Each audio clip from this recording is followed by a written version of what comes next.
that we are going to strengthen not just the State Corporations Advisory Committee, but all other entities, including the Inspectorate of State Corporations, because these are very critical in ensuring that there is good governance across the board in public enterprises.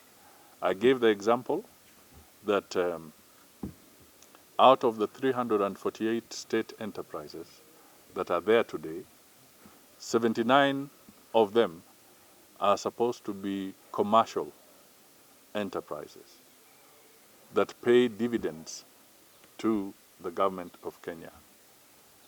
And in my speech, which you will see, we have not been meeting that target. Only 5% of the 79 have been remitting dividends to the exchequer. Others have now become dependent on the exchequer. We must reverse that trend. We have seen public servants losing their savings through some of these entities, because all public corporations have an obligation to remit all statutory deductions, pay as you earn, NHIF, NSSF. Some of them have not been doing that.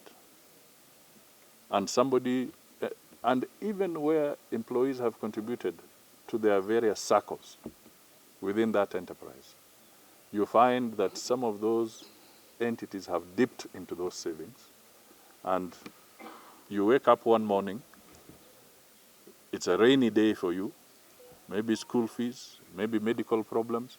You go to your cooperative and they are unable to give you your funds because those funds have been utilized by other people. So the president indicated that we are seeing debt levels that we have never seen before. You heard him. He did not mince his words.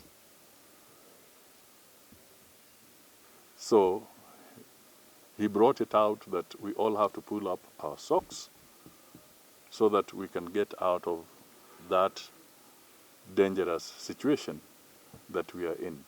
It's not that we cannot get out of it. We can get out of it. But we must now stop digging. That was the message he was putting across. We must stop digging and start getting out of the challenges that we are facing. He indicated, for instance, pending bills are very high,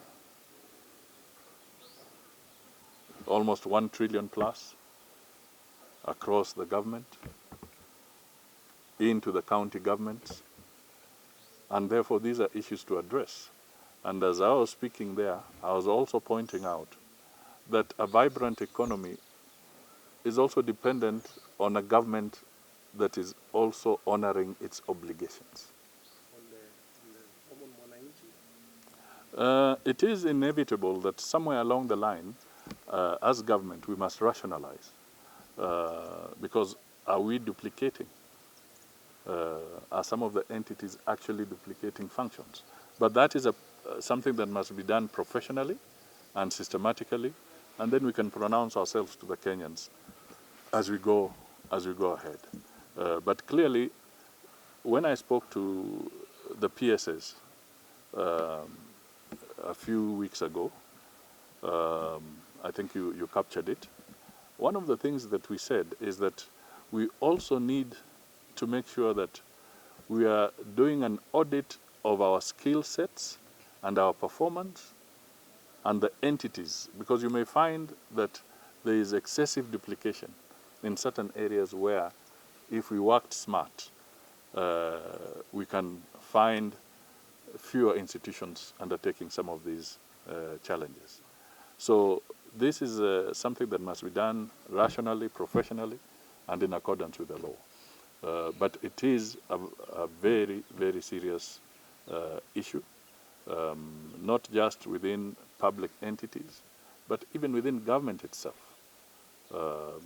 We need to rationalize that. And I gave an edict to the permanent secretaries to clearly look at their respective departments, state departments, and see where there is duplication and where there could be some synergy which can be put together so that we bring efficiency to the table. My final question, we only have 7 years. On the pending bills, I know for a fact that a committee was set up and it took stock of all these bills and it made certain recommendations. But it also calls for an audit, because as much as we may talk of the figure of about 1 trillion plus, we also have to go through a verification exercise. How much of that is genuine and how much of it is inflated or concocted? Yeah, so those details must come out. All right, but on the figure, it's there. Now, apart from that, we also have the challenge of court cases where awards have been made. You know, so it's quite a challenge. We want board to take responsibility. And the theme of my message today was tuachane ama tuepukane na ile hadithi ya kusema waziri amesema. Yeah, there's that famous saying, waziri amesema. So people tend to pass the buck instead of taking decisions in accordance with the law and in accordance with regulations. They take a shortcut and say, waziri amesema. Sometimes huyo waziri hata hawajakutana. Tunaelewana? Lakini wanasema waziri amefanya nini? Amesema. And in the process, certain things then go in the wrong direction.